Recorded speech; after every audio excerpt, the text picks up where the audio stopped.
वो परमात्मा जो है ना मेरी माँ, जिस पर वो कृपा करते हैं ना, वो गूंगा भी पंचम सुर में बोलता है। कृपा कर दें भगवान तो लंगड़ा भी पहाड़ लांग जाता है। किसकी कृपा है? बस वो परमात्मा कृपा करना चाहे तो सब हो सकता है। और कृपा उन्हीं पर होगी जो भगवान से प्रेम करते होंगे। इसलिए ज्ञान मार्ग अच्छा है, ज्ञानी होना बुरा नहीं है मेरी माँ, पर केवल ज्ञानी होना बुरा है।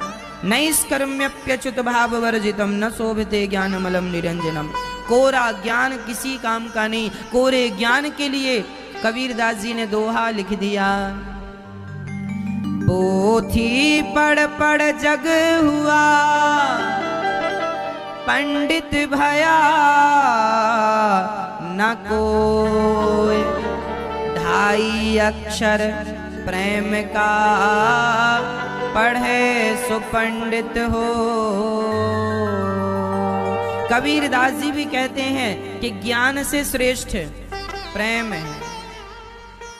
ढाई अक्षर प्रेम का पढ़े सो पंडित होए। इसलिए प्रेम का पाठ पढ़ लेना भक्तों, प्रेम का पाठ पढ़ लेना। मुझे नहीं पता कि प्रहलाद जी कितने ज्ञानी थे, पर मुझे ये विश्वास है, ये पता है कि प्रहलाद जी भगवान से इतना प्रेम करते थे कि उन्हें खंबे में भी अपने भगवान का दर्शन हो जाया करता था। यही प्रेम है। यदि मुझे कण कण में घट घट में भगवान का दर्शन होता है तो यही प्रेम है। अच्छा मैया ये बताओ, आप लोगों ने कभी प्रेम किया है? बोलो। नहीं किया? जानते हो प्रेम कैसा होता है? आप जिससे सच्चा प्रेम, देखो एक प्रेम होता है, आजकल जो आप लोग प्रेम करते हैं, आपका प्रेम भी है पर 100% आपका प्रेम नहीं है। मैं पके हुए प्रेम की बात करता हूं। आप जिससे प्रेम करते हैं ना मैया, आप उसके बिना एक पल भी रह नहीं पाते। ये प्रेम की पहली बात। हम जिससे भी प्रेम करते हैं हम उसके बिना रह नहीं पाते। ये प्रेम का पाठ पहला है, एक पाठ नंबर 1। उसके बिना रहा ना जाए, ये प्रेम है। दूसरा, यदि वो हमें छोड़कर थोड़े देर के लिए, थोड़े दिन के लिए चला जाए तो उसकी याद में ना चाह कर भी आंखों से झरझर आंसू गिरते रहे, ये प्रेम का दूसरा पाठ है। हाँ या ना? ऐसी होता ना प्रेम। आप जिसको प्रेम करेंगे ना मैया, आप उसके बिना रहेंगे नहीं। पहला, यदि वो चला गया या चली गई तो आप उसके लिए रोएंगे, ये पाठ दूसरा प्रेम का। पाठ तीसरा प्रेम का। प्रेम का तीसरा सिद्धांत यह है कि आप के घर में यदि दरवाजा खटखटाया तो आप दौड़ के भागेंगे। लगता है वो आ गया जिससे हम प्रेम करते थे, आ गया।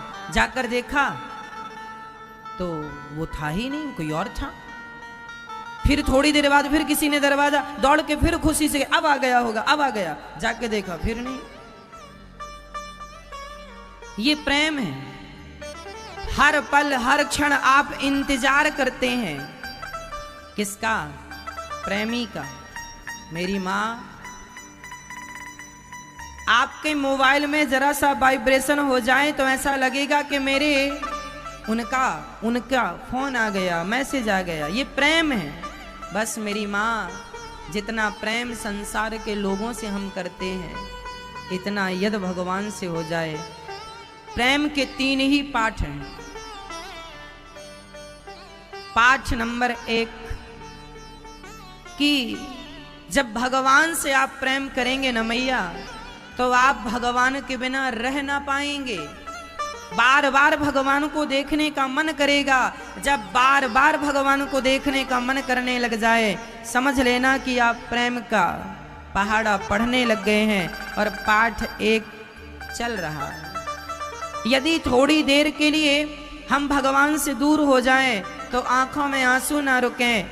ऐसे प्रेम में भगवान के आंसू आए कि जैसे गोपियां रोती हैं, जब गोपियां श्याम सुंदर से दूर हो गई तो श्याम सुंदर को याद कर कर के सारी गोपियां रो रही हैं। उनके आंसू सूखते नहीं हैं, आंखों के आंसू सूखे नहीं भक्तों। जे प्रेम की परिभाषा यही है। सच्ची बताऊं मेरी माँ, आप लोग अभी आप लोगों को प्रेम करना आया नहीं, आप नहीं जानते। हम ये नहीं कहते कि आप प्रेम नहीं जानते, शायद जानते भी हो। आज तो जिस प्रेम का पाठ हम पढ़ा रहे हैं आपको, जो प्रेम की बातें बता रहे हैं, आजकल ऐसा प्रेम करने वाले बहुत कम होते हैं। और ऐसा प्रेम यदि आपने किसी स्त्री से किया, किसी पुरुष से किया, तो उस प्रेम का भी कोई अर्थ नहीं है। पर ऐसा प्रेम भगवान से हो गया तो लिखित में दूंगा कि तुम्हें इसी जन्म में तुम्हें भगवान का दर्शन होगा। बस ये प्रेम है, उनके बिना रहा ना जाए। बिहारी जी के बिना आप बताओ भगवान को कितनी बार देखते हैं? आप कितनी बार देखते हैं भगवान को?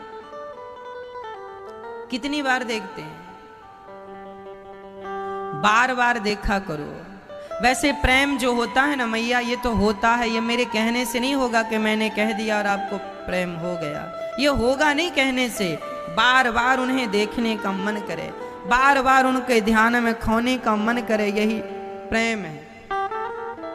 उनके बिना रहा ना जाए, एक तड़प सी उठे, क्या चला गया। जैसे मछली को पानी से निकाल देने पर वो तड़प जाती है, मर जाती है, बस पानी के बिना वो रह ही नहीं सकती, कोई ऑप्शन नहीं है। उसी तरह जब भगवान के लिए वही तड़प आ जाए कि भगवान के बिना नहीं रह सकते, वो तड़प जिस दिन आ जाएगी, वो तड़प ही भगवान तक पहुंचाएगी, वही भगवान से मिलाएगी। विडंबना तो यह है कि हमारे भीतर वो तड़प नहीं है, वो चाहत नहीं है। हम संसार के लोगों में ही खोए रहते हैं, संसार में ही आसक्त हैं, संसार में ही मस्त हैं।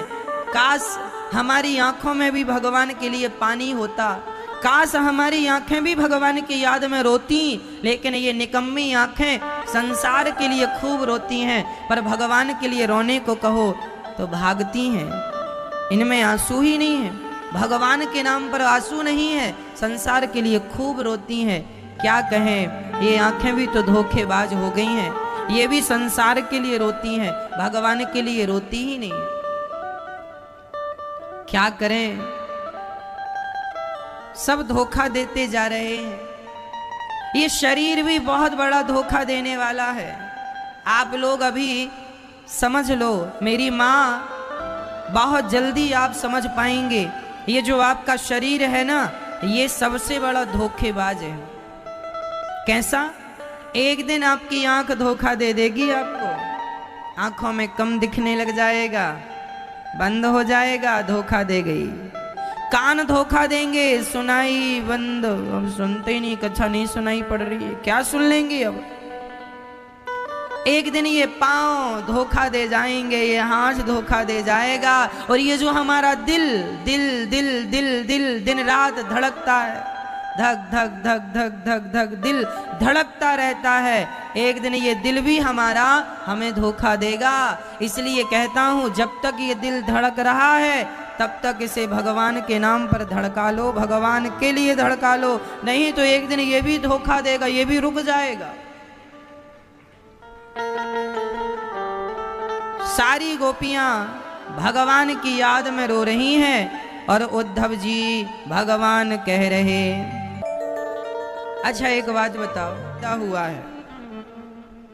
उस बच्चे को आप जरा प्यार से, जरा अच्छे से खिलाओगे ना तो हंसता है, और जरा जोर से डांट दोगे ना तो रोने लग जाता है।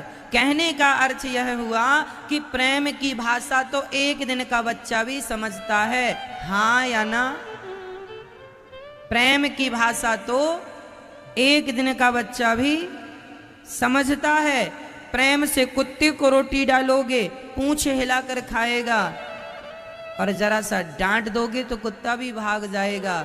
सच बताऊं मैया, प्रेम तो कुत्ता बिल्ली भी जानते हैं, प्रेम की भाषा छोटा सा बच्चा भी जानता है। तो फिर क्या भगवान वस्तु की चाहत रखते हैं? वह भी भक्त से सच्चे प्रेम की कामना करते हैं। मेरा भक्त मुझे कुछ ना दे, केवल प्रेम दे, केवल प्रेम करे, केवल प्रेम। इसलिए रामचरितमानस में लिखा है,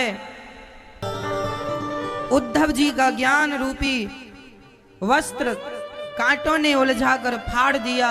मानो ये संकेत था कि जैसे हमने तुम्हारे ज्ञान के दुपट्टे को फाड़ दिया है, ऐसे गोपियां भी तुम्हारे ज्ञान के पहाड़े को फाड़ देंगी, क्योंकि ये प्रेम की नगरी है। जरा संभल करके चलना उद्धव। उद्धव जब मां यशोदा के पास जाते हैं, मां यशोदा बस कृष्ण कृष्ण पुकार रही हैं, मेरा कृष्ण कब आएगा। देखो, इंतजार करना हो तो गोपियों से और मां यशोदा से सीख लो। प्रेम करना है तो मां यशोदा से सीख लो, गोपियों से सीख लो। उद्धव जी जब मां यशोदा का दर्शन करके वहां से गए और गोपियों के पास जब गए, सारी गोपियां भगवान को याद कर रही थी, रो रही थी। एक सखी बोली, अब तो मैं मरने जा रही हूं। दूसरी बोली, कहां मरेगी? बोले, कृष्ण की याद में ही मर जाऊंगी, मुझे मरने के लिए जहर खाने की जरूरत नहीं है, कृष्ण की याद ही पर्याप्त है मेरे प्राणों को निकालने के लिए। जब एक सखी मरने की बात कहने लगी तो दूसरी उसे समझाने लगी, सखी इतना इंतजार किया है, इतना सब्र रखा है, थोड़ा और इंतजार कर। यदि कहा है उसने कि आऊंगा तो आएगा जरूर। एक सखी रोने लग जाती है तो दूसरी उसे समझाने लग जाती है, आशा रख पगली आएंगे, मत रो, कहा है ना आने के लिए, आएगा जरूर। 2 दिन का कहा है, अभी तो नहीं आया। सखी बोली, अब अभी नहीं आया तो जी कर क्या फायदा। दूसरी सखी बोली, तू आज मर गई और आज मरने के बाद आज ही आ गया, फिर इसलिए इंतजार कर। ये प्रेम की परिभाषा है मैया। प्रेमी को इंतजार करना पड़ता है, प्रेम में त्याग करना पड़ता है। प्रेम में इच्छाएं पूरी नहीं होती, बल्कि इच्छाओं को पूरी करने के लिए इंतजार, दर्शन करने का भी इंतजार करना पड़ता है। प्रेम की भाषा में प्रेम किसे कहते हैं? त्याग का नाम प्रेम है। गोपियों के अंदर त्याग था। अच्छा, एक छोटे से उदाहरण से मैं आपको समझाऊं, आप मुझे जवाब देना। एक व्यक्ति था, 3 दोस्त थे। बहुत ध्यान से सुनना। 3 मित्र थे। एक मित्र दूसरे मित्र के घर गया तो उसने कहा, मित्र आए हो, हमारी पत्नी ने हलवा बनाया है, पकौड़ी बनाई है, तुम्हें खाना पड़ेगा। उस मित्र ने कहा, ना मित्र, मैं अब भी खाकर आया हूं, मेरा पेट बिल्कुल बहुत भरा है, यदि मैं खाऊंगा तो मेरा पेट खराब हो जाएगा, बीमार पड़ जाऊंगा। पर उस मित्र ने जिद की, ना तुम्हें खाना पड़ेगा, इतने प्यार से हमारी पत्नी ने तुम्हारे लिए हलवा बनाया, हम अपने हाथ से तुम्हें खिलाएंगे। अब बताओ, उसका पेट भरा पड़ा है, वो कह रहा है मैं बीमार पड़ जाऊंगा, फिर भी ये जबरदस्ती खाने की जिद कर रहा है। ये क्या है? बोलो, ये क्या है? जोर से बोलो, क्या है ये? बोलो मेरी मां, ये प्रेम है? ये प्रेम है?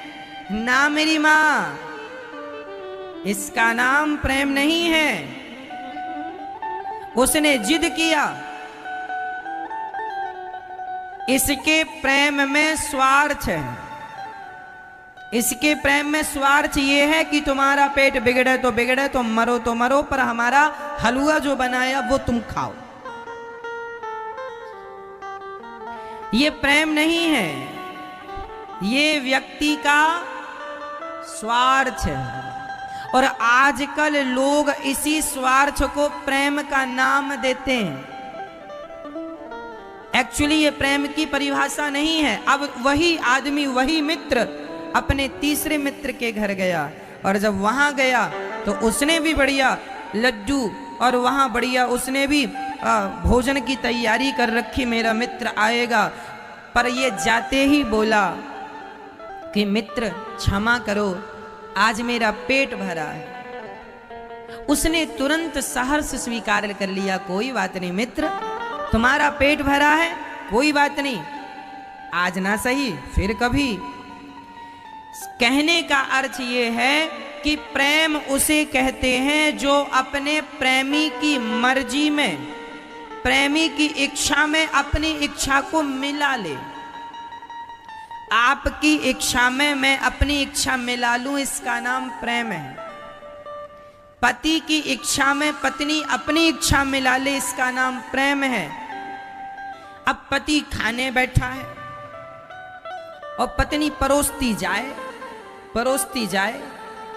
अब पति कहे बस कर बहुत खा लिए, नहीं एक और खाना पड़ेगा, अरे पेट फट जाएगा, फट जाए मर जाओ पर खाओ, हमने बनाया बड़ी मेहनत से, खाओ। इसका अर्थ ये है, ये प्रेम नहीं है। अपने प्रेमी की प्रसन्नता में प्रसन्न रहना ही प्रेम है। अपने प्रेमी की प्रसन्नता में प्रसन्न रहना क्या है? गोपियां चाहती तो मथुरा, ये देखो गोपियां यहाँ थी वृंदावन और भगवान थे मथुरा। यहाँ मथुरा से वृंदावन बहुत दूर नहीं है, पैदल भी जाएगा आदमी तो ज्यादा से ज्यादा 3 घंटे लगेगा, पैदल रास्ता 3 घंटे का है, और गाड़ी घोड़ा से जाए तो 15 मिनट में ही पहुंच जाए। मथुरा से वृंदावन दूर नहीं है। गोपियां चाहती तो कृष्ण के लिए रोती क्यों है, दौड़कर मिल आती, परंतु नहीं।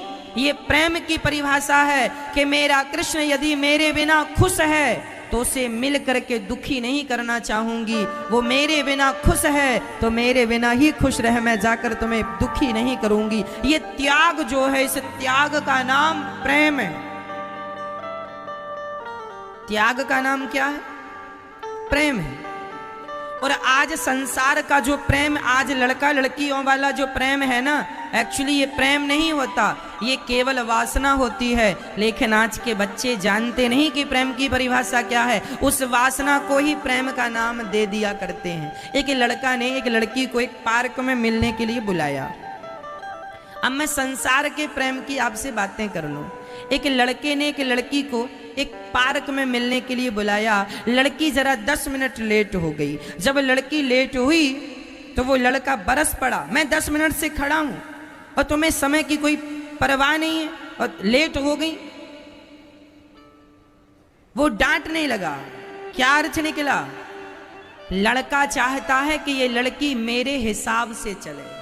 यदि मेरे हिसाब से चली तब तो बढ़िया है, और जरा मेरे हिसाब से नहीं चली तो वो इस पर हावी हो जाता है, गुस्सा करता है। इसका नाम प्रेम नहीं है, इसका नाम स्वार्थ है। तुम उसे अपने हिसाब से चलाना चाहते हो। और प्रेम में ऐसी पाबंदी नहीं है। प्रेम इसे नहीं कहते कि वो हमारे हिसाब से चले, प्रेम कहता है हम उसके हिसाब से चलने लग जाएं, ये प्रेम है। वो हमारे हिसाब से नहीं, हम उसके हिसाब से। समर्पण जहां होगा, त्याग जहां, 2 चीजें याद रख लो। प्रेम में समर्पण होता है। प्रेम में क्या होता है? समर्पण। दूसरा त्याग। लेकिन आजकल के जो युवा बच्चे बच्ची प्रेम करते हैं, ना उनमें समर्पण होता है ना उनमें त्याग होता है।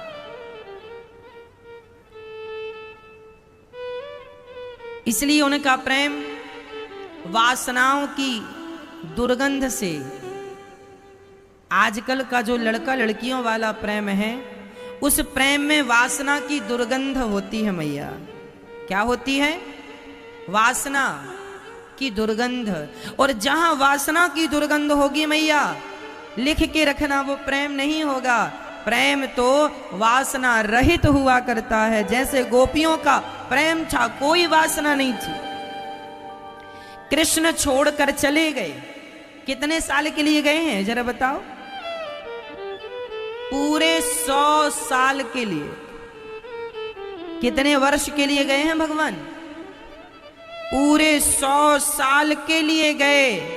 संसार का कोई आदमी रोएगा तो महीने भर रोएगा, 2 महीने रोएगा, साल रोएगा, फिर अपने ढंग से जीने लग जाएगा। पर गोपियां कहती हैं 100 साल क्या, 100 जन्म भी रोना पड़े तो हम कृष्ण के लिए ही रोएंगे। ये प्रेम है। और 100 साल तक कृष्ण के इंतजार में रोती रही, दूसरा ऑप्शन नहीं है। आज हम देखते हैं कि एक लड़का एक लड़की प्यार करते थे, दोनों ने वादा किया था शादी करेंगे, पर दोनों के माँ बाप ने समझा बुझा कर दोनों की अलग अलग शादी कर दी। लड़की की किसी और लड़के से, लड़के का उसके माँ बाप ने किसी और लड़की से शादी कर दी। दोनों धीरे धीरे 1 माह तक तो उनकी गृहस्थी जरा ठीक नहीं चली, पर रहते रहते फिर दोनों अपनी अपनी जगह खुश हो गए। वो लड़की भी अपने पति से खुश, ये पुरुष भी अपनी पत्नी से खुश। क्या अर्थ निकला? आज संसार में ऐसा ही तो होता है ना मैया। कोई लड़का लड़की प्रेम करता है, वो दोनों एक दूसरे से जीने मरने का वायदा कर लेते हैं, लेकिन किसी कारणवश उनका भी रहो सबके बीच में, लेकिन उन्हें तन दे दो, भगवान को मन दे दो। संसार के लोग तन से खुश हो जाते हैं, मन भगवान में ही लगा के रखो। अच्छा, आपका तन जो है, आपका बेटा चाहता है कि मेरी माँ मुझसे बात करे, मेरी माँ मेरी सेवा करे, कपड़े पहनाए, नहलाए, छोटा सा बच्चा है, सब तैयारी करो। तो शरीर से ही तो तैयारी करनी है ना। आपका पति भी आपके शरीर की ही चाहत रखता है, आपके शरीर के लिए ही संसार का व्यवहार होता है। आपके मन से किसी को कोई लेना देना नहीं है। एक्चुअली आपका मन तो खाली पड़ा है, लेकिन आप जबरदस्ती लगाए जा रही हो, लगाए जा रही हो, लगाए जा रही हो बेटा में। बेटा चाहते नहीं है कि मम्मी मन लगाए, बेटा तो ये चाहता है माँ हमारी सेवा करे, तुम करती रहो शरीर से। तुम्हारे मन से तुम्हारे बेटे को क्या लेना देना बताओ? और तुम्हारे मन से तुम्हारे पति को भी कोई लेना देना नहीं है, वो भी तुम्हारे शरीर का ही भूखा है। ना तुम्हारे मन से तुम्हें पति का कुछ लेना देना, ना तुम्हारे मन से तुम्हारे बच्चों को कोई लेना देना। मन ऑलरेडी आपका खाली है, लेकिन जबरदस्ती बच्चों में चिपकाए पड़ी हो। मन चिपकता नहीं, फिर भी लगाए पड़ी हो, लगाई पड़ी हो पति में, पत्नी में, बेटा बेटी। काहे लगाए रही हो मेरी माँ? वो मन भगवान में लगा लो, कल्याण हो जाएगा। शरीर संसार के लिए है, मन भगवान में लगाओ। आपके मन की संसार के लोगों को कोई जरूरत नहीं है, आप फिर भी लगाए हैं तो वो आपकी नासमझी और मूर्खता है। हम क्या करें? क्या मतलब है तुम्हारे मन का संसार में लगाने से? क्या होगा? काहे लगाई हो? क्यों लगाए हो? मन भगवान में लगाओ। शरीर मेरा जहां है रहे, मैं शरीर से जमाने में रहूं, मैं शरीर से अमेरिका में रहूं, पर मन से वृंदावन में बिहारी जी के चरणों में रहूं। क्या बिगड़ेगा मेरा? मन मेरा सदा बिहारी जी के चरणों में होना चाहिए। शरीर जमाने में हो कोई फर्क, और प्रधानता शरीर की नहीं है मेरी माँ, प्रधानता तन की नहीं है, प्रधानता मन की है। आपका तन कहाँ है कोई फर्क नहीं पड़ता, आपका मन कहाँ है बहुत फर्क पड़ता है। एक गांव से 2 मित्र चले, दोनों वृंदावन आने के लिए चले। बिल्कुल सच्ची घटना आपको सुना रहा हूं। एक गांव से 2 मित्र, बहुत लंगोटिया यार, दोनों मित्र चले और वह वृंदावन बिहारी जी का दर्शन करने आने वाले थे। रास्ता लंबा था, चल पड़े, पूरा दिन चले। शाम को कहीं विश्राम किया, दोनों ने साथ में खाया, दोनों साथ में सोए, दोनों साथ में जागे, और फिर दूसरे दिन यात्रा पर चले। फिर साथ में रहे, साथ में ही चले, साथ में ही खाए, सब कुछ साथ में। लेकिन जब वो दोनों मित्र वृंदावन से पास में ही मथुरा के पास कोई गांव में एक नाचने वाली कोई वैश्या नाच रही थी उस गांव में, और मौसम जरा बारिश का था, वहां पांडाल इत्यादि की व्यवस्था थी, मौसम जरा सर्दी का था, ठंडक थी, पानी गिरा तो ठंडा था। उस गांव में वो नाचने वाली महिला नाच रही थी, तो ये दोनों वहां पानी से बचने के लिए छांव में खड़े हो गए।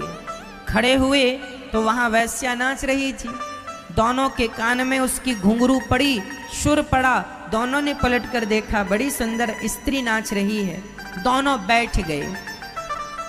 दोनों में से एक ने कहा, सुनो, अब चलना चाहिए, यदि हम जल्दी चलेंगे तो हमें बिहारी जी की मंगला आरती का दर्शन हो जाएगा।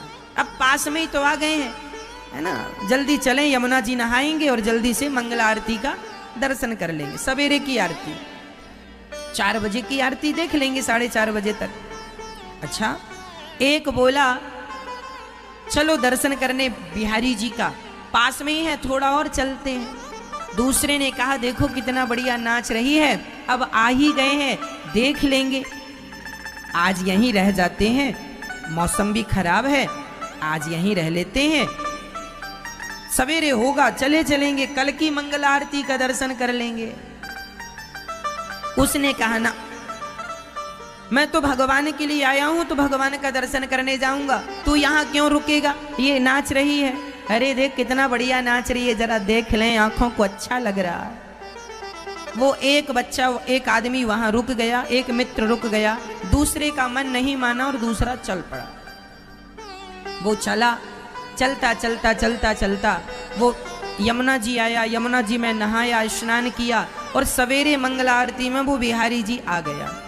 अब वो बिहारी जी के सामने खड़ा है, एक बार बिहारी जी को देखा, उसे बहुत अच्छा लगा, लेकिन फिर सोचने लगा वो अपने मित्र के बारे में, मेरा मित्र कितना बढ़िया ठीक रुक गया था, मैं ठिठुरता हुआ आ गया, वो बढ़िया मौज से वहां देख रहा था, बढ़िया नाच गाना, मैं भी रुक लेता, क्या बिगड़ जाता, कल दर्शन कर लेता। वो बिहारी जी के मंदिर में खड़ा होकर चिंतन कर रहा था उस वैश्या का, और वो जो रुक गया था वहां, वो रोने लगा, हे बिहारी जी, मैं कितना बड़ा पापी हूं, आया था आपके लिए, पर कहां इस स्त्री के चक्कर में पड़ गया, इस वैश्या के चक्कर में पड़ गया। हे बिहारी जी, मेरा मित्र कितना अच्छा है कि वो आपका दर्शन कर रहा होगा, वो आपको देख रहा होगा, और मैं इतना अभागा हूं कि मैं यहीं रुक गया, और वो वैश्या के पास रहकर बिहारी जी का चिंतन कर रहा था, और ये बिहारी जी के पास रहकर उस वैश्या का चिंतन कर रहा था। दोनों की मृत्यु हो गई, दोनों मर गए। तो जो बिहारी जी के मंदिर में था वो नरक गया, और जो वैश्या के पास था वह भगवान के धाम को चला गया। प्रश्न खड़ा हुआ, प्रभु ये कैसा कानून है आपका, ये बिहारी जी का दर्शन किया, ये नरक क्यों गया? बोली ये नरक इसलिए गया क्योंकि ये भगवान के सामने खड़ा होकर इसका मन उस वैश्या में था, इसका शरीर तो वृंदावन में था पर मन उस वैश्या में था, और उसका शरीर तो वैश्या के पास था पर मन बिहारी जी के चरणों में था। कहने का अर्थ यह हुआ, आपका शरीर कहाँ है कोई फर्क नहीं पड़ता, आपका मन कहाँ है बहुत बड़ी बात है। इसलिए शरीर कहीं हो कोई बात नहीं, मन भगवान के श्री चरणों में सदा के लिए लगा दो। उद्धव जी प्रेम का पाठ पढ़कर जब घर गए, भगवान ने हृदय में ब्रज का दर्शन कराया, कहा मित्र मैं एक क्षण के लिए भी अपनी गोपियों से दूर नहीं हूं। तुम्हें अहंकार आ गया था, उस अहंकार को नष्ट करने के लिए मैंने तुम्हें वृंदावन भेजा। अब भगवान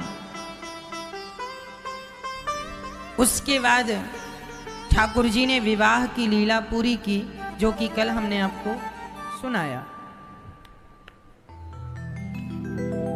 भगवान का विवाह रुक्मणी जी से संपन्न हुआ है। रुक्मणी जी के पुत्र हुए हैं प्रद्युम्न। प्रद्युम्न का विवाह रति से संपन्न हुआ है, सम्रासुर को मार दिया है। भगवान का दूसरा विवाह जामवंत की बेटी जाम्बवती से हुआ। एक सज्जन ने हमसे सवाल किया, महाराज जी भगवान जी ने इतने सारे विवाह क्यों किए? देखो, भगवान का कोई भी विवाह फिक्स नहीं था और भगवान की मर्जी से नहीं हुआ। अभी मैं आपको पूरा समझाऊंगा कि भगवान ने इतने सारे विवाह क्यों किए। अभी इस प्रश्न के उत्तर पर आऊंगा। देखो, द्वारिका में एक सत्रजित नाम के व्यक्ति रहते थे, उनके पास मणि थी।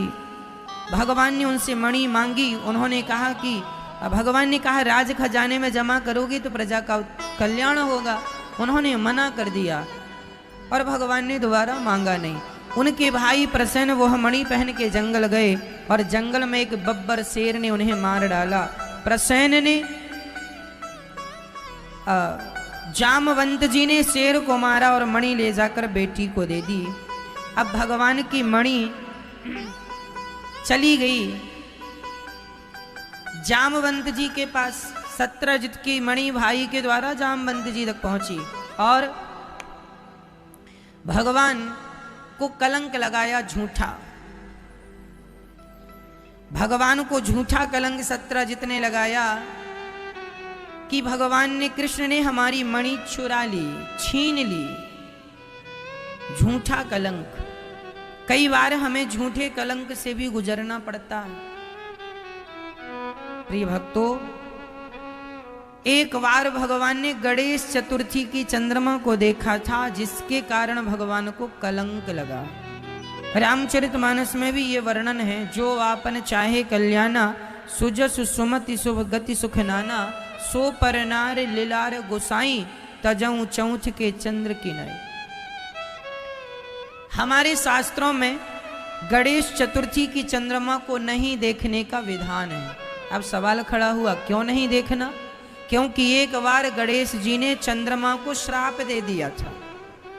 गणेश चतुर्थी के दिन चंद्रमा देखकर गणेश जी को हंस रहे थे। गणेश जी की सूंड बड़ी है ना, पेट बड़ा है, तो उनके शरीर को देखकर वो गिर गए। गणेश जी चूहे पर जा रहे थे, जरा गिर गए तो खूब हंसी उड़ाई और खूब हंसा। चंद्रमा हंसे। गणेश जी ने श्राप दे दिया, जाओ कलंकित हो जाओ, कोई भी तुम्हें देखेगा कलंकित हो जाएगा। बाद में क्षमा मांगी तो गणेश जी ने कहा, गणेश चतुर्थी के दिन जो देखेगा उसे झूठा कलंक लगेगा। तब से लेकर आज तक जब भी गणेश चतुर्थी की चंद्रमा को देखो तो एक छोटा सा पत्थर चंद्रमा की तरफ फेंक दो तो पाप से मुक्ति मिल जाती है। या फिर भगवान कृष्ण के दूसरे और तीसरे विवाह की कथा सुन लेने से भी पाप से मुक्ति मिल जाती है। अब यहां एक बात समझने की है कि भगवान श्री कृष्ण को कलंक लगा, क्योंकि जो आपन चाहे कल्याण। रामचरितमानस के सुंदर कांड की यह चौपाई हम सभी को याद रख लेना चाहिए। आप में से मुझे बताओ, आप में से कौन कौन अपना कल्याण चाहता है? हाथ उठाओ। जो आपन चाहे कल्याणा, सुजसु सुमति शुभ गति सुख नाना। जो अपना यश चाहता है, अपनी कीर्ति चाहता है, अपना परलोक संवारना चाहता है, अपना नाम, अपना यश, अपनी इज्जत, धन, वैभव, जो व्यक्ति ये सब चाहता है उसे पराई नारी से सदा दूर रहना चाहिए। जो व्यक्ति इज्जत चाहता है, धन चाहता है, उस व्यक्ति को पर नारी से दूर रहना चाहिए। पर नारी पैनी छुरी। पराई नारी क्या होती है? छुरी की तरह होती है। पर नारी पैनी छुरी, तीन तरफ से खाए।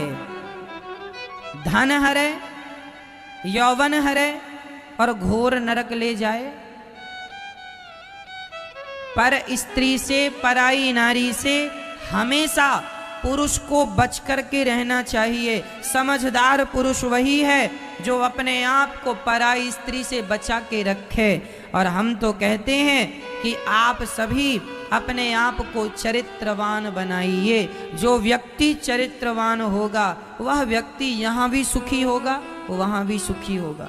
पुरुष को चाहिए कि स्त्री से बच के रहे और स्त्रियों को चाहिए कि पुरुषों से बच के रहें। हम तो शास्त्र कहते हैं नारियों को देखो ही मत। तो प्रश्न ये खड़ा हुआ महाराज जी, नारियों को ना देखें तो बाजार जाएं तो क्या आंखों में पट्टी बांध करके जाएं? भाई बाजार जाएंगे तो स्त्रियों को तो देखना होगा, पुरुष भी दिखेंगे, सब दिखेंगे, कोई आंखों में तो पट्टी बांधेगा नहीं। तो हमारे शास्त्रों ने कहा नारी को देखना गलत नहीं है, लेकिन देखने का ढंग गलत है तो गलत है। देखना गलत नहीं है, कैसे देखना चाहिए फिर नारियों को? देखने का तरीका क्या हो, ढंग क्या हो, वो हम आपको दे रहे हैं। हमारे शास्त्र ढंग बता रहे हैं कैसे देखना चाहिए। आपसे उम्र में बड़ी स्त्री है उसे वैसे ही देखो जैसे अपनी माता को देखते हो। आपसे बराबर की कोई स्त्री है उसे वैसे ही देखो जैसे अपनी बहन को देखते हो। आपसे आयु में छोटी स्त्री है उसे वैसे ही देखो जैसे अपनी बेटी को देखते हो। यदि इस नजरिए से, इस दृष्टिकोण से संसार को देखोगे तो ना स्त्री बुरी है, और यही नजरिया स्त्री के लिए पुरुषों को देखने का है। आपसे उम्र में कोई पुरुष बड़ा है तो वैसे देखो जैसे आपका पिता हो। जैसे आप अपने पिता को देखती हो ना, ऐसे पुरुष को देखना चाहिए। बराबर का पुरुष है आयु में उसे वैसे देखो जैसे भाई को देखती हो, और छोटा है वैसे ही देखो जैसे पुत्र को देखती हो। यदि हम अपना देखने का नजरिया सुधार लें, लोग कहते हैं संसार बुरा है, हम कहते हैं संसार बुरा नहीं है, संसार को देखने का नजरिया बुरा है, अपनी अपनी दृष्टि बुरी है। यदि दृष्टि सुधर जाए तो सृष्टि सुधर जाएगी। पर विडंबना तो ये है लोग अपनी दृष्टि सुधारते ही नहीं। ना स्त्री गलत होती है ना पुरुष गलत होता है मैया, सिर्फ देखने का नजरिया होता है। इसलिए हम कहा करते हैं यदि दृष्टि बदल जाएगी तो सृष्टि बदल जाएगी। एक कुम्हार था, देखो दृष्टि बदल जाने से सृष्टि कैसे बदलती है जरा ध्यान से सुनना। एक कुम्हार था, उस कुम्हार का काम था चिलम बनाने का, वो चिलम बनाया करता था। एक दिन वहां से कोई संत जी गुजरे और संत जी ने कहा पागल चिलम क्या बनाता है? चिलम जानती हो मैया? चिलम जानती हो? चढ़ाती तो नहीं हो ना? हाँ, चिलम गांजा पीने वाली। एक कुम्हार था, चिलम बनाने का काम था। एक महात्मा जी ने कहा कि तू घड़ा क्यों नहीं बनाता, गर्मी का समय आने वाला है, घड़ा बनाएगा, अच्छे पैसे मिलेंगे और खूब पैसा कमा सकेगा। उस व्यक्ति ने जो माटी चिलम बनाने के लिए रखी थी ना माँ, उसी माटी से, उसी मिट्टी से उसने घड़े बना दिए। जब घड़ा उसने बनाया, सुखाया, पकाया तो बाजार में बेचा। कोई संत उस घड़े को खरीदते हैं और संत ने अपनी कुटिया के बाहर भरकर पानी रख दिया। जो भी राहगीर जाता उस प्याऊ से पानी पीता, और एक संत जी ने तो पानी पीते हुए कहा वाह कितना शीतल जल है, कितना ठंडा जल है। जब उसने घड़े की प्रशंसा की, वाह घड़ा, तो घड़ा होकर भी हम मनुष्यों को शीतलता प्रदान करता है। तब उस घड़े की माटी से आवाज आ गई, उस घड़े की मिट्टी ने धन्यवाद दिया, अरे कुम्हार तेरा बहुत बहुत धन्यवाद। तो किसी ने मिट्टी से कहा तू कुम्हार को धन्यवाद क्यों देती है? उस मिट्टी ने कहा कि कुम्हार ने यदि मुझे चिलम बना दिया होता तो चिलम मैं भी जलती और जो मुझे पीता वह भी जलता, पर तूने कुम्हार मुझे घड़ा बना दिया, मैं भी ठंडा हूँ, जो इसका पानी पी रहा है वह भी शीतलता को प्राप्त हो रहा है। तेरे विचार बदले, मेरी जिंदगी बदल गई, तेरी दृष्टि बदली। कुम्हार की दृष्टि ही तो बदली कि उसने चिलम बनाने की जगह उसने घड़ा बनाना, ये दृष्टि चिलम की दृष्टि हटाकर उसने घड़े की सृष्टि कर दी, और जब उसी माटी से उसने चिलम की जगह घड़ा बनाया, जब इसकी दृष्टि बदली, जब इसका दृष्टिकोण बदला, तो माटी का जीवन बदल गया। कहाँ वो चिलम बन जाती, कहाँ वो खुद जलती औरों को जलाती, पर कहाँ वो घड़ा बनकर खुद ठंडी होकर औरों को ठंडक प्रदान कर रही है। ये कब संभव हुआ? जब आपकी दृष्टि बदलेगी, तब आपकी सृष्टि बदल जाएगी। एक बात बताऊं मेरी माँ, आप अपनी सास को बदल सकती हो, क्या संभव है? नहीं। आप अपने पति को बदल सकती हो, क्या संभव है? नहीं। आप जमाने को बदल सकते हैं, क्या संभव है? नहीं। जमाने को आप बदल सकते हैं कि नहीं? सास को बदल सकते हैं कि नहीं?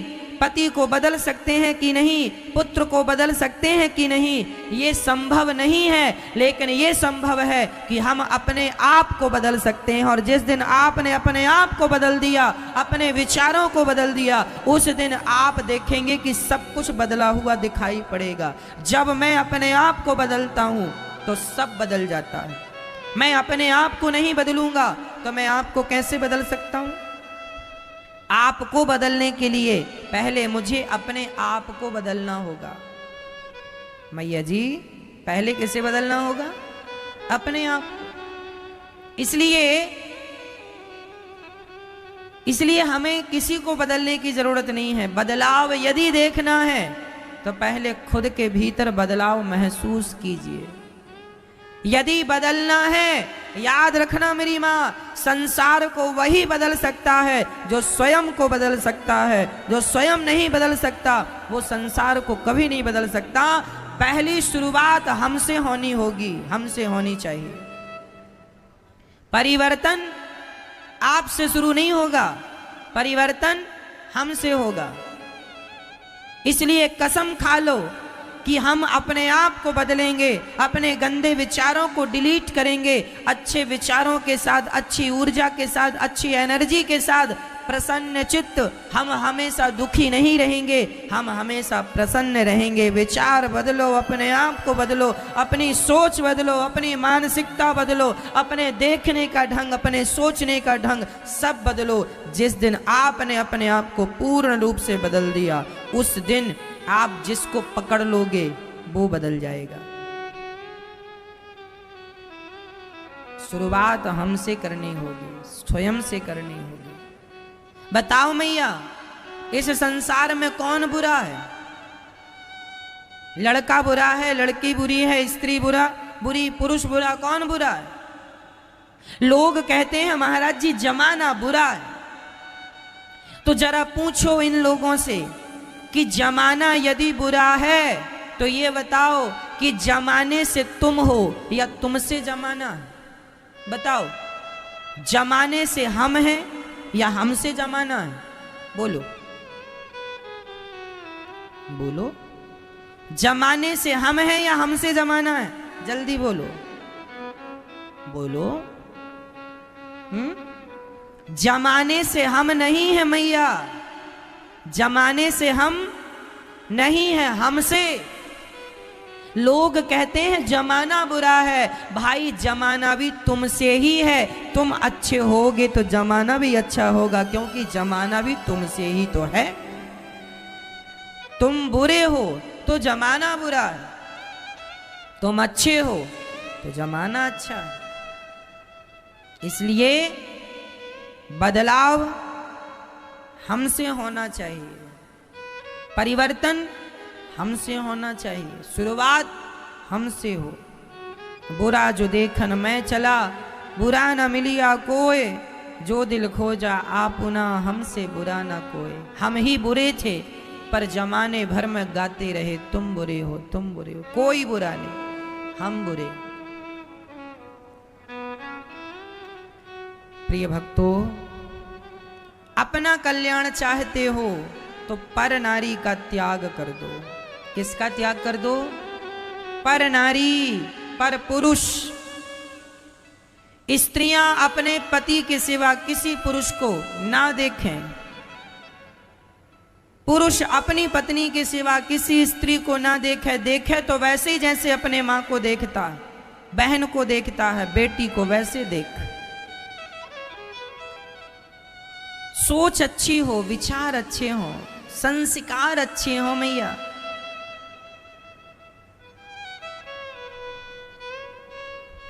आज का व्यक्ति वासनाओं से बहुत पीड़ित है, बहुत परेशान है। और केवल ये वासनाएं मैया आजकल 15-16 साल के बच्चे आज वासनाओं में डूबते हुए दिखाई पड़ रहे हैं। छोटी छोटी लड़कियों को प्यार हो जाता है आजकल, छोटे छोटे बच्चों को प्यार हो जाता है आजकल, है ना।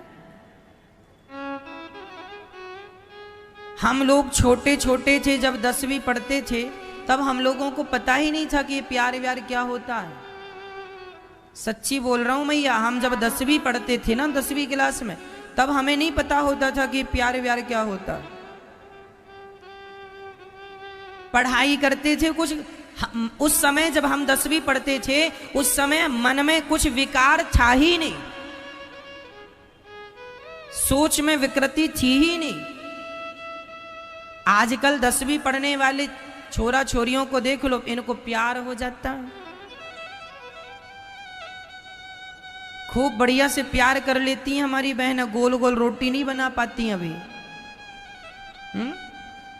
सब्जी नहीं बना पाती स्वादिष्ट, लेकिन प्यार बढ़िया कर लेती हैं। सब्जी बनाना नहीं आता अभी, प्यार करना आता है। अच्छा, इन्हें प्यार क्यों हो गया, कभी सोचा आपने? आजकल की लड़कियों को प्यार हो जाता है किसी लड़के से, आजकल के लड़के को प्यार हो जाता है किसी लड़की से। आपने कभी सोचा कि इन्हें प्यार ही क्यों हुआ? इनके अंदर भक्ति के संस्कार क्यों नहीं आए? इन्होंने भगवान का नाम जपना शुरू क्यों नहीं किया? इन्होंने कथा सुननी शुरू क्यों नहीं की? इनको प्यार क्यों हो गया? और एक्चुअली वो प्यार नहीं है जिसे ये लोग प्यार कह रहे हैं, ये केवल इनके अंदर छिपी हुई वासना है। उस वासना को छिपाने के लिए लोग नाम प्यार का देते हैं। आपको प्यार क्यों हो गया? आपकी इच्छाएं क्यों हो गई, विषयों की तरफ क्यों चली गई? जबकि आपका मन भगवान में नहीं लगा, कीर्तन में मन नहीं लगता, कथा में मन नहीं लगता, लेकिन प्यार में मन लगता है। कारण क्या है? क्योंकि तुम हर जन्म में भोग ही भोगते रहे हो। जो आदमी जो काम करता है ना, उस काम उसका जल्दी मन लग जाता है। पिछले जन्म में आप भोग ही भोगते। भाई ये बताओ, बंदर क्या करता है? बंदर क्या करता है? भोग भोगता है। बंदर के साल में 2 बार 3 बार बच्चे हो जाते हैं बंदरिया से। सबसे ज्यादा भोगी होता है बंदर। कुत्ता, बिल्ली, ये सब यही योनियां हैं। आप पिछले जन्म में भी भोग भोग रहे थे और किसी पुण्य के कारण भगवान ने तुम्हें मनुष्य बना दिया है, तो तुम मनुष्य बनकर भी छोटी सी आयु में भी तुम भोगों की तरफ इसलिए जाने लगे क्योंकि तुम्हारे संस्कार वही भोग वाले हैं। यदि तुम्हारा मन कथा कीर्तन में लग जाता तो पता चल जाता कि तुम पिछले जन्म में कोई सत्संगी थे, इसलिए जन्म में बाल्यकाल से ही तुम्हारा मन भगवान में लगा पड़ा है। यदि तुम्हारा मन बचपन से भगवान में लगा है तो समझ लेना कि ये तुम्हारे पिछले जन्म के संस्कार हैं। संस्कार 2 प्रकार के होते हैं, अच्छे संस्कार, बुरे संस्कार, सत संस्कार, असत संस्कार। मैं सामान्य भाषा में कहूं, अच्छे संस्कार और बुरे संस्कार। यदि आप पिछले जन्म में गलत काम करते थे तो इस जन्म में भी आप पैदा होते ही होश संभालते ही गलत ही करोगे। और पिछले जन्म में यदि आप अच्छे संस्कार में थे, अच्छे लोगों में थे, तो इस जन्म में भी आप संत संगत करेंगे, कथा सुनेंगे, कीर्तन करेंगे, अच्छा सोचेंगे, अच्छा करेंगे, क्योंकि आपके पिछले जन्म का संस्कार है ना। ये जो साधु संत मरते हैं ना मैया, भोगी आदमी भोग भोगता भोगता मरेगा तो आप पैदा होते ही अगले जन्म में होश संभालते ही भोगी बन जाएंगे। और यदि कोई साधु संत भगवान का नाम लेता लेता मर जाएगा तो वो होश संभालते ही बहुत बड़ा साधु और संत बन जाएगा, बहुत बड़ा भक्त बन जाएगा, भगवान को पाने के लिए बढ़ेगा। अब आप देख लो कि आपके संस्कार क्या है। इस जन्म में जो आपके संस्कार हैं वही चीज आपके पिछले जन्म में थी। भोगी भोगी ही बनेगा और योगी योगी ही बनेगा। इसलिए बच्चों को कहो कि कथा सुना करें। कई बार ऐसा भी होता है मैया कि मेरे पिछले जन्म के संस्कार बुरे थे, माना कि मेरे पिछले जन्म के संस्कार बुरे थे, मैं बहुत भोगी हूं, लेकिन इस जन्म में अच्छी संगत मिलने के कारण मेरे वो पुराने संस्कार नष्ट होके मेरे अंदर भक्ति का दिया जल जाएगा और मैं इस जन्म में भक्ति के पथ पर चल पड़ूंगा। और इस जन्म में चल पड़ा तो फिर मेरे आगे के सभी जन्म सफल हो जाएंगे। और अभी भी भक्ति का दिया नहीं जला, अभी भी मेरे अंदर ज्ञान का दिया नहीं जला, तो फिर अब जलने की संभावना नहीं है, क्योंकि इसके बाद तो फिर 84 का चक्र आएगा, फिर नाली का कीड़ा बनो, फिर कुत्ता बिल्ली बनो, फिर वही भोग योनियां तुम्हें मिले। ये जो तुम भोग भोग रहे हो ये केवल मनुष्य के शरीर में नहीं मिलता मैया, हर योनि में भोग मिलता है। मनुष्य का शरीर भोगने के लिए नहीं है, मनुष्य का शरीर भगवान को प्राप्त करने के लिए है। आपको भगवान को पाना है, यह लक्ष्य लेकर हमें और आपको आगे चलना है। पर विडंबना है, सच्ची कहता हूं, जिस पर भगवान की कृपा है आज वही भगवान के चरणों से जुड़े हुए हैं। आप यदि भगवान से जुड़े हैं तो समझ लेना कि आप पर भगवान की विशेष कृपा है, यही कृपा है। नहीं तो आज भी लोग उल्टे सीधे काम कर रहे हैं। इसलिए मेरी माँ कह दो अपनी बेटियों को, कह दो अपने बेटों को, गलत रास्ते पर ना चला करें। गलत रास्ते पर चलने का परिणाम गलत है, आज ना सही कल उन्हें भोगना पड़ेगा और वह रास्ता सीधा नरक लेकर के जाएगा। कबीरदास जी लिखे हैं, जरा सुनिएगा। कामी कामी क्रोधी लालची इनसो भक्ति न होए, भक्ति करे कोई सूरमा जाति वर्ण कुल खोए। कामी क्रोधी लालची, कामी और क्रोधी और लोभी और लालची, इन लोगों से भक्ति नहीं होगी। यदि भक्ति करना है, भगवान को पाना है, तो सबसे मन को हटाकर केवल भगवान में मन लगाना होगा। यदि लगा सकते हो तो फिर भक्ति के रास्ते पे आगे चलो। यहाँ सुख है, सुकून है, आनंद है। वासनाएं आदमी को सारा दिन सारी रात जलाती है। घुट घुट के मरना है तो विषय वासना में थोड़ा सा सुख मिल जाएगा, क्षण भंगुर, थोड़ी सी देर का। लेकिन बताओ, 3 घंटे आप कथा सुन रहे हैं, ये 3 घंटे जो कथा में सुख आप पा रहे हैं, क्या ये 3 घंटे का कंटिन्यू कोई भी विषय संसार का कोई भी सुख मिल सकता है? किसी चीज में 3 घंटा कंटिन्यू ना आप 3 घंटा खा सकते हैं, ना 3 घंटा कंटिन्यू आप भोग सकते हैं। संसार का कोई भी सुख आप कंटिन्यू 3 घंटे तक नहीं उठा सकते, लेकिन 3 घंटे भगवान की कथा का सुख पूरा उठा सकते। इसलिए ये सुख उस सुख की अपेक्षा कई गुना श्रेष्ठ है, कई गुना, करोड़ों गुना श्रेष्ठ है। लेकिन क्या करें, ये विषयों की खुजली ऐसी उठती है, मानता नहीं है व्यक्ति, फिर चला जाता है। इसलिए कहता हूं, मन को समझाओ और मन को पूर्ण रूप से भगवान में समर्पित कर दो। जब समर्पण हो जाएगा, एक बात बताऊं मैया, गेहूं का दाना जरा सा पानी मिलने पर अंकुरित हो जाता है, गेहूं का दाना जरा सा नमी मिलने पर अंकुरित हो जाता है। पर वही गेहूं के दाने को तवे में डालकर, जरा गरम तवे में डालकर जरा सा घुमा दो 4 बार, और उसके बाद जब गेहूं का दाना गर्म हो जाए, भूंज जाए, उसके बाद जरा पानी में डालना, बताओ अंकुरित होगा? उसकी अंकुरित शक्ति नष्ट हो गई कि नहीं? कैसे नष्ट हुई? आग में। नहीं तो बार बार अंकुरित हो रहा है। उसी तरह तुम्हारे अंदर विषय बार बार अंकुरित होते हैं, बार बार मन भोगों की तरफ जाता है। इसलिए अपने आप को भक्ति की आग में इतना तपा दो कि विषयों की अंकुरित शक्ति ही सदा सदा के लिए नष्ट हो जाए, और नष्ट हो जाएगी तो आनंद सुकून मिलेगा, फिर हमारा मन विषयों में नहीं जाएगा। नहीं तो ये बहुत तंग करते हैं विषय। भगवान से कहा करो कि प्रभु हमें काम परेशान कर रहे हैं, आप रक्षा करो। हमें क्रोध परेशान कर रहा है, आप रक्षा करो। हमें लोभ परेशान कर रहा है, आप रक्षा करो। जब भगवान से कहेंगे तो भगवान आपकी रक्षा इन बुराइयों से करेंगे। हम लोग आरती में भी तो गाते हैं ना, आरती में गाते हैं विषय विकार मिटाओ, पाप हरो देवा, श्रद्धा भक्ति बढ़ाओ, श्रद्धा प्रेम बढ़ाओ। अब ये विषय विकार मिटे तो श्रद्धा भक्ति बढ़े। अब विषय विकार मिटते नहीं तो श्रद्धा भक्ति बढ़। आदमी की श्रद्धा क्यों नहीं है आजकल? क्योंकि विषय ज्यादा है। अब विषय कम होए तो श्रद्धा को जगह मिले बढ़ने की। अब ये कम नहीं होते, इसलिए भगवान के श्री चरणों में समर्पण ही एक उपाय है, दूसरा कोई उपाय नहीं। आजकल के बच्चों को जरा समझाओ, प्यार व्यार के चक्कर में ना पड़ो बेटा, मन लगा के पढ़ाई करो, पढ़ाई करके अपना नाम कमाओ, इज्जत कमाओ, खूब पैसा कमाओ, और बाद में प्यार करने वाले लोग तो मिल ही जाएंगे। पति से प्यार कर लेना, शादी के बाद पत्नी से प्यार कर लेना। प्यार करने के लिए तो सारी जिंदगी पड़ी है। तब बताओ ये 16, 17, 17 साल के बच्चे प्यार करते हैं, जरा समझाओ इनको ये प्यार करने की उम्र है?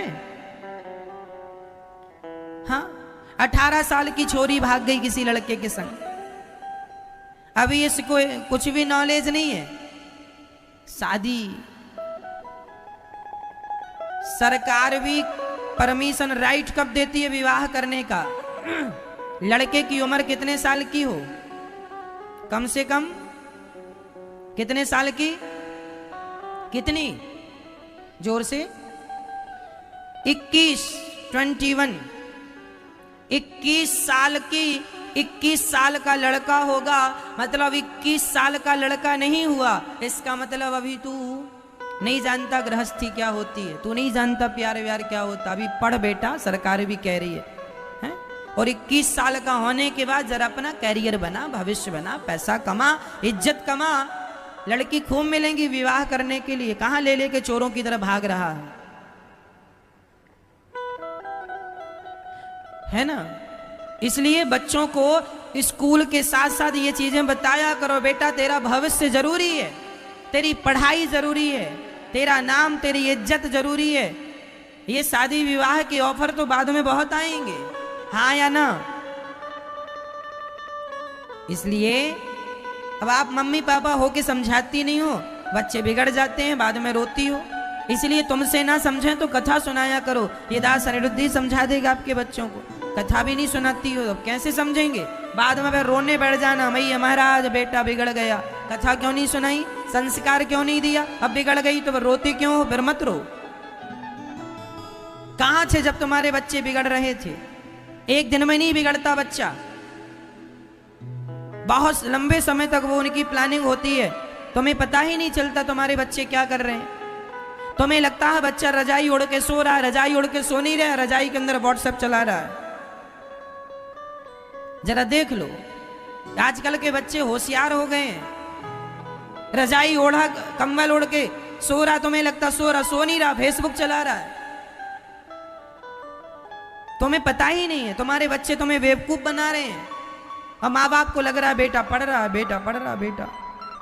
माँ बाप ने भेज दिया बड़े बड़े शहरों में बेटा बेटी को, हॉस्टल में जाओ बेटी पढ़ो, जाओ बेटा पढ़ो, और बेटी वहां जाके क्या कर रही है आपसे छिपा नहीं है, उल्टे सीधे काम चल रहे हैं। इसलिए जरा नजर रखा करो बच्चों में, पैदा करके यूं ही छोड़ ना दियो लावारिस टाइप का। जरा ध्यान रखो कहाँ बेटा है, कहाँ बेटी है, क्या पढ़ रही है, क्या पढ़ रहा है, ठीक पढ़ रहे हैं कि नहीं पढ़ रहे हैं। आजकल तो बेटियां भी शराब पीने लग गई हैं। तुम्हारे बच्चे सिगरेट पी रहे हैं, शराब पी रहे हैं, तुम पढ़ने के लिए भेजो, वो शराब पी रहा है, सिगरेट पी रहा है। अभी मैंने सुना कि कोई बहुत बड़ा सुपरस्टार हीरो है, उसका बेटा चरस पीता, अफीम पीता, बेचता पकड़ा गया। मैंने नाम नहीं जानता कौन है, आप लोगों ने सुना कि नहीं? हाँ, सोच लो, जिन्हें तुमने सुपर डुपर स्टार बनाया उनके बच्चे अफीम खा रहे हैं, बेच रहे हैं, और तुम उन्हें अपना गुरु बनाए बैठे हो। तो क्या तुम अपने बच्चों को भी ऐसे बनाओगे?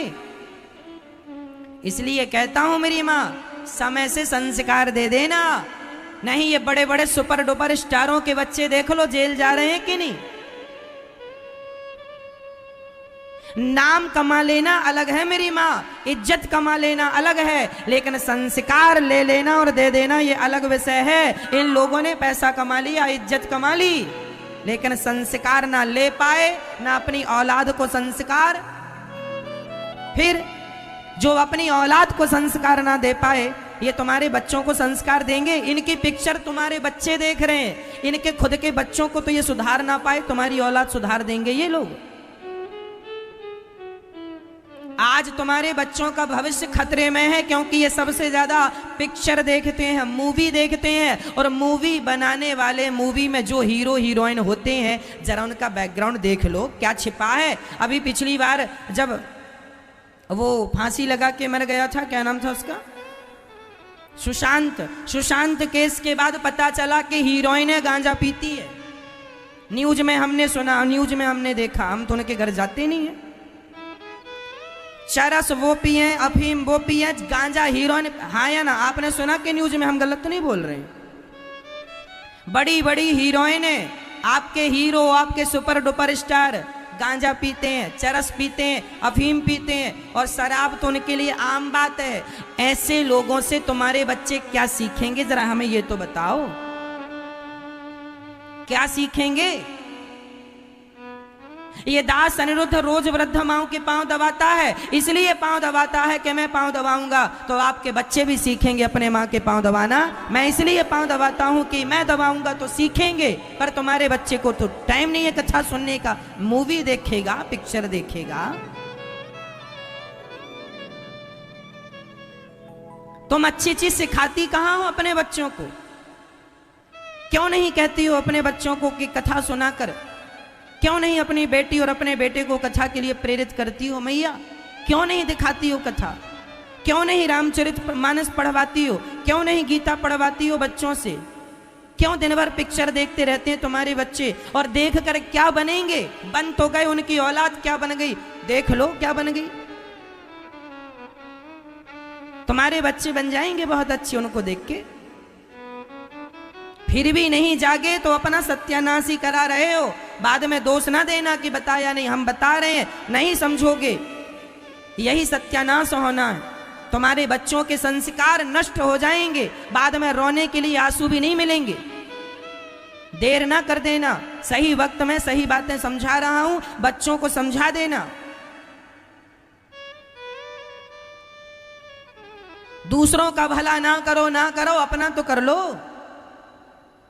जो आदमी अपना भला ना कर सका, आज का नौजवान शराब पी के भांगड़ा डिस्को एक साथ करता है। जो आदमी शराब पीकर अपने शरीर को नहीं संभाल सकता, जो अपने आप को नहीं संभाल सकता, वो अपने परिवार को, अपने देश को क्या संभालेगा? इनसे क्या अपेक्षा है? बताओ मेरी माँ, चरस गांजा पीने वाले क्या अपने आप को संभाल पाते हैं? जब ये अपने आप को नहीं संभाल पाएंगे तो अपने परिवार को संभाल लेंगे? मैं ये नहीं कहता कि तुम मैया जी बच्चों को पढ़ाओ लिखाओ मत, खूब पढ़ाओ, इतने संस्कार देना कि तुम्हारे बच्चे खुद को भी संभाल लें, और तुम जो बूढ़ी बूढ़ी माँ हो ना, तुम्हें सम्मान के साथ गिलास भर तुम्हारा बेटा पानी देता रहे। मैं ये नहीं कहता कि तुम्हारे बच्चे हमारे को पूजने लग जाए, ना ना, हम अपने आप को पुजवाना नहीं चाहते, ना अपने आप की जय जयकार करवाना चाहते। हम ये कहना चाहते हैं कि तुम्हारी औलाद, तुम्हारा बेटा तुम्हारे बुढ़ापे में सम्मान के साथ तुम्हें गिलास भर पानी और सम्मान के साथ 2 रोटी देता रहे, इसी से तुम्हारा जीवन संवर जाएगा। नहीं तो बुढ़ापे में तुम्हारा बेटा गिलास भर पानी भी नहीं देता। यहाँ 200 वृद्ध माताएं रहती हैं, यदि उनके बच्चों ने पानी और भोजन समय से दिया होता और रहने को जगह दी होती तो यहाँ वृद्धाश्रम बनाने की क्या जरूरत थी?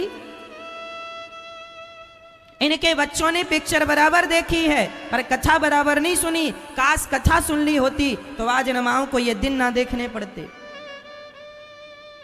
फिर कह देता हूं मां, देर ना हो जाए, संस्कार यदि आएंगे तो कथा से आएंगे, संस्कार यदि आएंगे तो पिक्चर मूवी से नहीं, संस्कार आएंगे तो रामचरितमानस से आएंगे, गीता से आएंगे, श्रीमद् भागवत महापुराण से संस्कार आएंगे। मर्जी आपकी, देना है दो, नहीं तो आपके बच्चे तो फिर हैं ही, पिक्चर देख ही रहे हैं।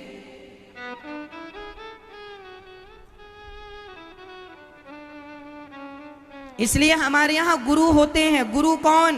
जो त्यागमय जीवन जिए, त्यागमय जीवन जीकर चले और आपके लिए बताए कि देखो मैंने त्यागमय जीवन जिया है, आप भी जी लेना। त्याग देना पड़ता है, त्याग करना पड़ता है। आजकल के बच्चे समझते नहीं हैं, उनको लगता हम बहुत इंटेलिजेंट हैं। हम पिक्चर देखते हैं, 3 घंटा वो पिक्चर देखकर क्या सीखते हैं बताओ? 3 घंटा तुम कथा सुन लोगे ना तो तुम जीना सीख जाओगे, पर 3 घंटे तुम पिक्चर देख के आए। आज का लड़का 3 घंटे पिक्चर देखता है और देख के क्या सीखता है? ताकते रहते तुझको सांझ सवेरे। पिक्चर देखा है और सीखा क्या? ताकना। मैंने अभी सिखाया तुम्हारे बेटों को कि अपने से बड़ी स्त्री को मां समझना। हमने अभी समझाया कि अपने बराबर वाली लड़की को बहन समझना। हमने अभी समझाया कि अपने से छोटी उम्र की लड़की को बेटी समझना। अब भी समझाया। और पिक्चर 3 घंटे की क्या सिखाती है? ताकते रहते तुझको सांझ सवेरे। वो ताकना सीख रहे हैं। लो, हम कह रहे हैं मां समझो, वो ताक रहे हैं। हम यहां साफ सफाई कर रहे हैं, ठीक कर रहे हैं, वहां वो बिगाड़ने पर तुले हैं। यही तो अव्यवस्था है। नौजवान दोस्तों को समझाए कौन?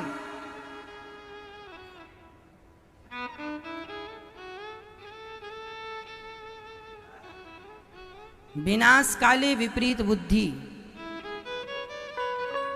इसलिए हम कहते हैं हम ज्यादा लोड नहीं लेते। हमें पता है ये कलयुग है। इस कलयुग में आदमी को सीधी बातें समझ में नहीं आती। इस कलयुग में आदमी को सही रास्ता समझ में। आज माँ कहती है बेटा शराब ना पी, माँ कहती है बेटा ये रास्ता गलत है, बेटा ये रास्ता ना कर, ना जा, पर बेटा वहीं जाएगा, क्योंकि माँ की गलती नहीं है, उस बेटे की भी गलती नहीं है। ये युग ही ऐसा है, क्या करोगे। यहाँ अच्छी बातें समझ ही नहीं आती, अच्छे रास्ता कोई चलता ही नहीं है। ये युग का धर्म है, क्या करोगे।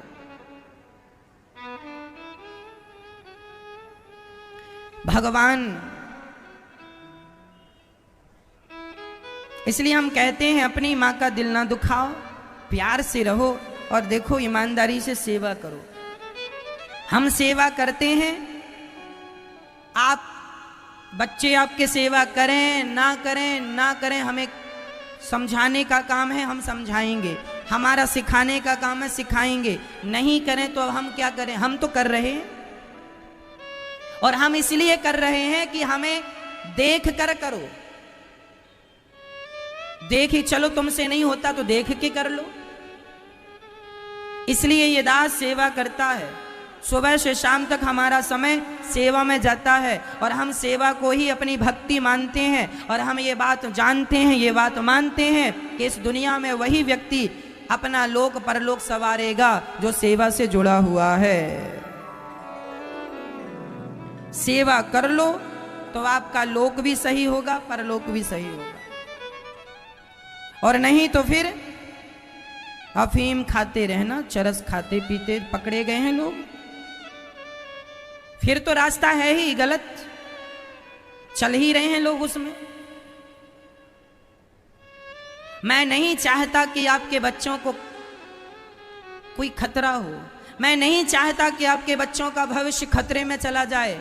मैं चाहता हूं कि आपके बच्चे सही रास्ते पर चलें। मैं चाहता हूं मेरी माँ कि मेरे भारत देश से गरीबी चली जाए। इसलिए मैं सपना देखता हूं कि भारत का 135 करोड़ व्यक्ति, यदि आप सभी अपनी अपनी गरीबी मिटा लोगे तो अपने आप मेरे देश की गरीबी समाप्त हो जाएगी। भारत का प्रत्येक व्यक्ति गरीबी मिटा ले, अपने आप गरीबी चले। मैं इस विषय पर बात करता हूं आपको। मैं नौजवान दोस्तों से कहता हूं व्यापार किया करो, बिजनेस किया करो, पैसा कमाया करो। मैं कहता हूं व्यापार करो, बिजनेस करो। और आज ये बताओ, आज जिसका बेटा पकड़ा गया है अफीम चरस खाते, उसका बाप भी तो गुटखा का प्रचार करता है, हाँ या ना, हाँ या ना। तो बाप गुटखा का प्रचार करता है तो संस्कार तो बाप के बेटे में जाएंगे। बेटा भी सोचा गुटखा क्या खिलाते हो, हम अफीम चरस खाएंगे, खा रहा बेचारा, उसकी कोई गलती नहीं है, जैसा बाप वैसे बेटा। अब ये बताओ मेरी माँ कि ये लोग जो गुटखा तंबाकू का प्रचार कर रहे हैं, ये आपके भविष्य, आपके बच्चों का ये क्या भविष्य बनाएंगे? इनसे ये आपकी गरीबी मिटाएंगे? ये आपका भविष्य तय करेंगे? मैं कहता हूं, ये दास अनिरुद्ध कहता है गुटखा तंबाकू सिगरेट बीड़ी ना खाओ पियो और अब मेहनत करो, मन लगा के काम करो, पैसा कमाओ, खूब पैसा कमाओ, इतना पैसा कमाओ कि आप 10 लोगों को रोजगार दे सको, 10 लोगों को काम दे सको, इतना धन कमाओ, इतना सफल बनाओ। ये सपना मेरा है और वो लोग सपना देख रहे हैं कि तुम्हारे बच्चे गुटखा खाने लग जाए, और फिर भी तुमने उन्हें सुपरस्टार बना दिया।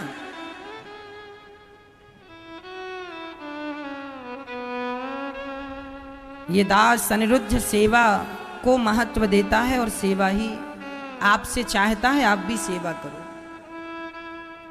यहां गौरी गोपाल अन्य क्षेत्र चलता है, संतों की हम रोज सेवा करते हैं जो हमसे बन पड़ती है। सभी संत पेट भर भोजन ग्रहण करते हैं और सभी संत आशीर्वाद देकर जाते हैं कि हमें भरपेट भोजन मिल रहा है। इन संतों की दुआएं, देखो मैया हम सभी के पास क्या बचेगी? केवल दुआएं बचेंगी, केवल आशीर्वाद बचेगा। इसलिए आशीर्वाद लीजिए, दुआएं लीजिए। एक दिन का अन्य क्षेत्र आप भी, हम कहते हैं ज्यादा से ज्यादा पैसा कमाओ और पैसा कमा के उस पैसे को धर्म से जो टोटल विवाह हो गए 16,108। कई लोग सवाल करते हैं महाराज जी भगवान ने इतने विवाह क्यों किए? तुम्हारे वश में है तो तुम भी कर लो भैया। अरे वो भगवान है और उन्होंने विवाह कोई जानकर नहीं किया। वो कन्याएं कह रही थी हमसे विवाह कर लो नहीं तो हम मर जाएंगी, तो रक्षा करने के लिए विवाह करना था। सम्मान जिसे समाज नहीं देता उन नारियों को पत्नी का स्थान देकर सम्मान दिया, तो क्या बुरा किया भगवान ने? क्या नारी का सम्मान करना बुरा है? इसलिए भगवान ने इतने विवाह किए। इतने विवाह के बाद भी यत्र योगेश्वरः कृष्णो यत्र पार्थो धनुर्धरा, वो योगियों के परम योगी हैं, वो भगवान है। उनमें संसार का कोई दोष लागू नहीं होता क्योंकि वो भगवान है। और ये कोई दोष तो था नहीं, भगवान ने इतने विवाह किए, प्रत्येक रानी से 10 बेटा और 1 बेटी हुई, इतना बड़ा परिवार। एक दिन भगवान कृष्ण अपनी धर्म पत्नी माता रुक्मणी से वार्ता करते हैं, आपने हमसे विवाह क्यों किया? शिशुपाल सी कर लिया होता क्योंकि वो तो बड़ा राजा था। रुक्मणी जी सुनकर भगवान की बातें मूर्छित होकर गिरी। भगवान चतुर्भुज रूप में रुक्मणी जी को थामते हैं, हवा करते हैं। अरे मैंने मजाक किया, रुक्मणी जी ने सच्ची मान लिया। इस कथा से यह भगवान कहना चाहते हैं कि पति पत्नी के बीच में थोड़ा सा विनोद, थोड़ी सी हंसी, थोड़ा सा मजाक होना चाहिए। ये जिंदगी हंसते हंसते गुजर जाए, ऐसी जिंदगी जियो, प्रसन्न चित्त से जिंदगी गुजरे।